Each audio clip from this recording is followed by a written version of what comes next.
Today's topic is intrauterine growth retardation. Definition देखते हैं. IUGR यानी कि intrauterine growth retardation is a condition in which the fetus fails to achieve its genetically determined growth potential. यानी कि जो fetus है वो अच्छे से ग्रोथ नहीं कर पाता है, फेल हो जाता है किसको अचीव करने में, उसकी जो जेनेटिकल ग्रोथ पोटेंशियल है उसको अचीव करने में फेल हो जाता है. उसको हम क्या बोलते हैं? Intrauterine growth retardation.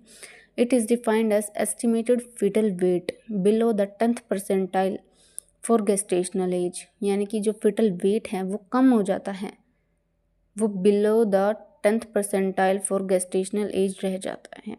ठीक है. टाइप्स ऑफ IUGR देखते हैं. सिमेट्रिकल IUGR और एसिमेट्रिकल IUGR. सिमेट्रिकल IUGR देखते हैं. Proportionate reduction in all body parts. यानी कि जो पूरी बॉडी के पार्ट्स ही में ही जो ग्रोथ है वो रिडक्शन हमें देखने को मिलती है. अब ये कब होता है? अर्ली इन प्रेगनेंसी होता है. ठीक है. कॉजेज़ क्या क्या रहते हैं? क्रोमोसोमल एबनॉर्मेलिटी और इन्फेक्शन इसके मेन कॉजेज़ रहते हैं. पुअर प्रोग्नोसिस देखने को मिलते हैं. एसिमेट्रिकल IUGR हेड नॉर्मल रहता है इसमें और एब्डोमेन जो है वो स्मॉल हो जाता है, रिटार्डेड रह जाता है. ठीक है. अब ये कब देखने को मिलता है? लेट इन प्रेगनेंसी देखने को मिलता है. इसका क्या कॉज है? प्लेसेंटल इनसफिशिएंसी, यानी कि जो सप्लाई है प्लेसेंटा की वो अच्छे से नहीं हो पा रही है. बेटर प्रोग्नोसिस देखने को मिलते हैं. इटियोलॉजी. अब इसके हम कारण देखते हैं. IUGR के क्या क्या कारण हैं कि जो IUGR हुआ है.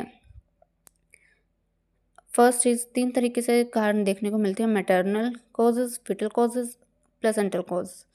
मैटरनल कॉजेज देखते हैं. माल न्यूट्रिशन. अगर मदर जो है माल न्यूट्रिशन है, अच्छे से खाना नहीं ले पा रही हैं उसकी वजह से. ठीक है. एनीमिया, खून की कमी के कारण. प्री इक्लैम्सिया. हाइपरटेंशन है उसकी वजह से. क्रोनिक डिजीज़ यानी कि डायबिटीज़ मेलाइटस या फिर रीनल डिजीज़, किडनी की जो बीमारियां हैं अगर वो हैं उनको, उसकी वजह से ग्रोथ रिटार्डेड रह जाती है. स्मोकिंग, अल्कोहल और या फिर ड्रग अब्यूज़. अगर उनका मदर का लाइफस्टाइल अच्छा नहीं है उसकी वजह से भी जो फिटस है वो अचीव नहीं कर पाता है अपनी ग्रोथ को. Second is fetal causes. Congenital anomalies हो सकती हैं, क्रोमोसोमल डिसऑर्डर हो सकते हैं, मल्टीपल प्रेगनेंसी यानी कि ट्विन प्रेगनेंसी हो सकती है जिसमें से एक बच्चा, बहुत बार ऐसा देखा जाता है कि एक बच्चा अच्छा पैदा होता है और दूसरा बच्चा थोड़ा सा ग्रोथ रिटार्डेड रह जाता है. And other causes infection torch infection यानी कि जो मदर से फिटस को जाते हैं वो infection. And third causes placental causes. Placental insufficiency, supply अच्छे से नहीं हो रही है प्लेसेंटा की. प्लेसेंटा प्रीविया इज जो लोअर सेगमेंट में जो हमारा प्लेसेंटा है वो अटैच हो जाता है यूट्रस के लोअर सेगमेंट में, उसको प्लेसेंटा प्रीविया बोलते हैं. प्लेसेंटा अब्रप्शियो इसका मेन कॉज है. अब देखते हैं हम इसके risk factors is teenage pregnancy, low socio economic status, poor antenatal care, history of IUGR.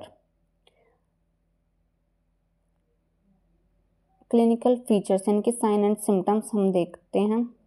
इसमें क्या क्या देखने को मिलेगा? मैटरनल देखते हैं.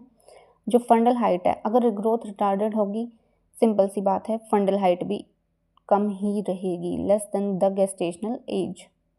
ठीक है. मतलब जो गेस्टेशनल एज से अगर हम उसकी फंडल हाइट मेज़रमेंट करें तो उसकी जो मेज़रमेंट है वो अच्छी मिलेगी, उसकी जो प्रॉपर हाइट मिलेगी. लेकिन अगर बेबी रिटार्डेड है, ग्रोथ रिटार्डेड है, तो उसकी फंडल हाइट कम मिलेगी.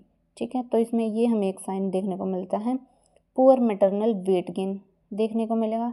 Second is fetal. अब हम फिटल में देखते हैं क्या क्या मिलेगा. तो रिड्यूस्ड फिटल मूवमेंट्स मिलेंगी, जैसा कि ग्रोथ रिटार्डेड है तो ज़्यादा मूवमेंट नहीं करेगा baby fetus. Abnormal fetal heart rate देखने को मिलेगी. डायग्नोसिस, हम क्या क्या डायग्नोसिस करेंगे IUGR.